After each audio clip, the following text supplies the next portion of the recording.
Hello everyone, आज हम पढ़ने वाले हैं इंट्रोगेटिव का दूसरा टाइप जिसको बोलते हैं डब्ल्यूएस टाइप। तो चलिए देखते हैं इसकी पहचान कैसे होगी। वाक्यों के बीच में प्रश्नवाचक शब्द आने पर हमारा सबसे पहले रूल क्या होगा। रूल में क्वेश्चन वर्ड आएगा, फिर इज आर एम लगाएंगे, सब्जेक्ट और उसके बाद कॉम्प्लीमेंट यूज होगा। एग्जाम्पल, वह दोषी क्यों है, तो यहाँ पर हमारा क्वेश्चन वर्ड है क्यों, तो क्यों की अंग्रेजी सबसे पहले लगानी है। उसके बाद इज आर एम, सब्जेक्ट के अकॉर्डिंग हमारा इज लगेगा, सब्जेक्ट ही है, और कॉम्प्लीमेंट हो जाएगा हमारा गिल्टी।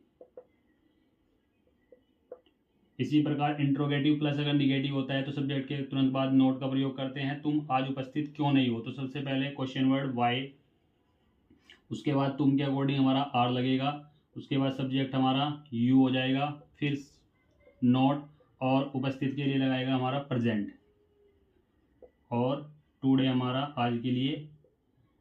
तो ये दो सेंटेंस आपको कमेंट बॉक्स में इनके आंसर देने हैं।